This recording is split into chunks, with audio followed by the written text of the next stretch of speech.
Hello everyone! Kamusta ang lahat? Ngayon ay araw ng Sabado, November 1.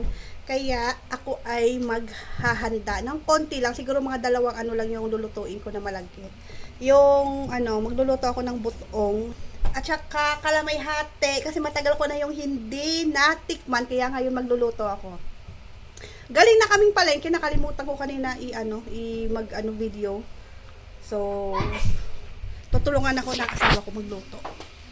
Ang lulutuin niya ngayon ay sinigang. Ulam namin mamaya, tanghali. Naghihiwa siya ng sibuyas at kamatis dahil siya daw ang magluluto ng sinigang. Yan. Ang kalat ng mesa ko, never mind. Never mind nyo lang yan. Ito ay glutinous rice flour at saka ito. Mga 2 kilo lang. Yan. Ang liit kasi ng kawali ko, wala akong malaking kawali. Dapat lang dito ay okay lang kahit hindi siya masyadong luto kasi ipa-absorb lang naman natin yung yung gata dito. Tapos pag na-absorb na siya, saka natin babalutin dun sa dahon ng saging. Ganun lang ang nito, process. Pag ganito na siya, parang ganito yung texture na natin na kailangan na yung gata niya ay na-absorb na. Kaya pwede na ito balutin sa dahon ng saging. Ngayon naman ay inaano ko yung dahon sa apoy para mamaya pagtupi ko, hindi siya mapupunit pag binalot na natin yung malagkit. Tapos pinutol-putol ko siya ng tama lang na sukat para doon sa malagkit ko. Yung para siyang triangle ang paglagay ko dyan. Pero guys, hindi ko na talaga na-videohan yan at natapos dahil bigla talaga sumama ang pakiramdam ko dyan. Sobra akong nahilo kasi sobrang baba ng dugo ko kakatapos na kasi ng menstruation ko dyan at hindi ako nakainom ng vitamins ko sa dugo. Tapos na yung undas at mahaba-haba din yung bakasyonat. So ngayon ay Martes, November 4. Ako ay tingnan nyo, nag-aayos na ako dahil papasok na ulit tayo sa trabaho. Kaya, samahan nyo ako papunta ng grahe dahil papasok na kami ngayon.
Malalaman mamaya kung saan aming biyahe.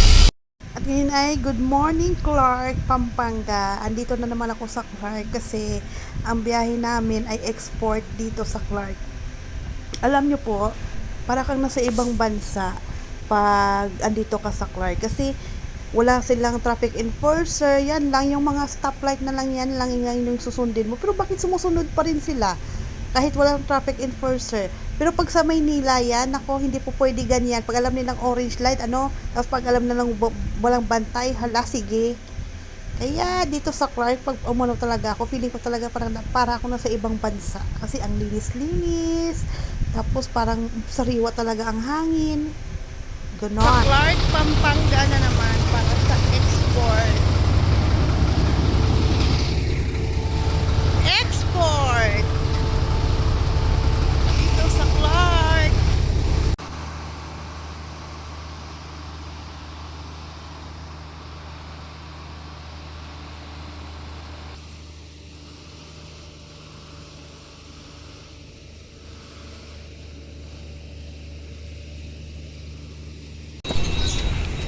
Ayos siya dyan. Yung ano yata yun, preno.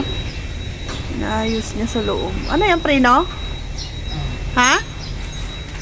Malakas ang singaw? Oo. Naayos niya.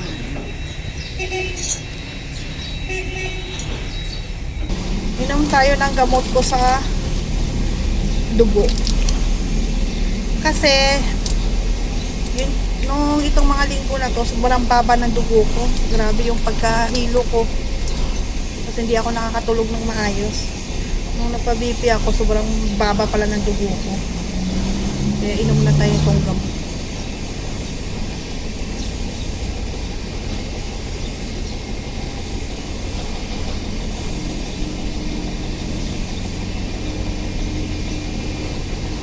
Kasi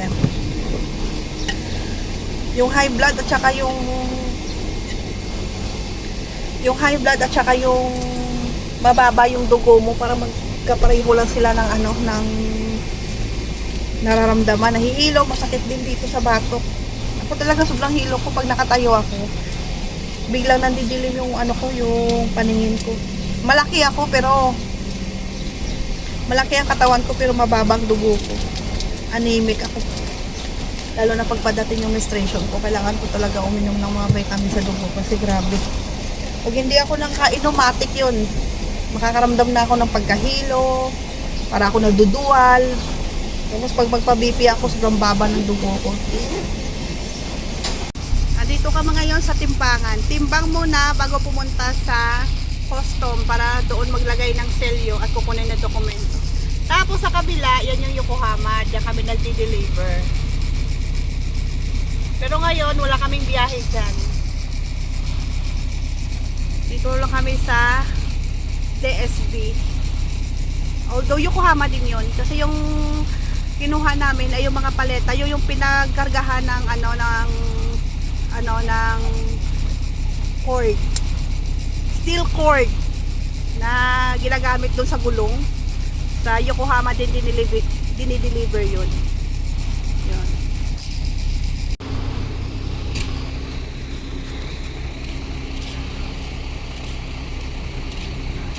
So, ayan yung pinick up namin dito sa Clark. Nilagay na siya ng steel cord. Tapos na siyang i-check. Ngayon, sinisarado na ng partner ko kasi lalagyan niya na ng selyo.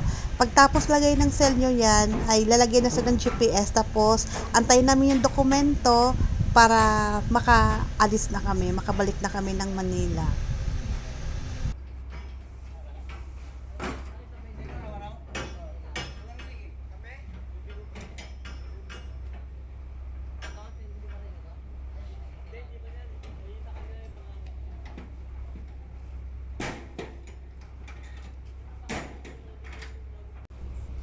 At ayan yung GPS na nilalagay nila dyan sa container.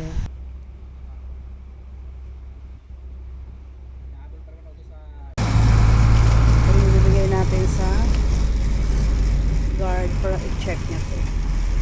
Ayan, i-check ng guard yung na yan.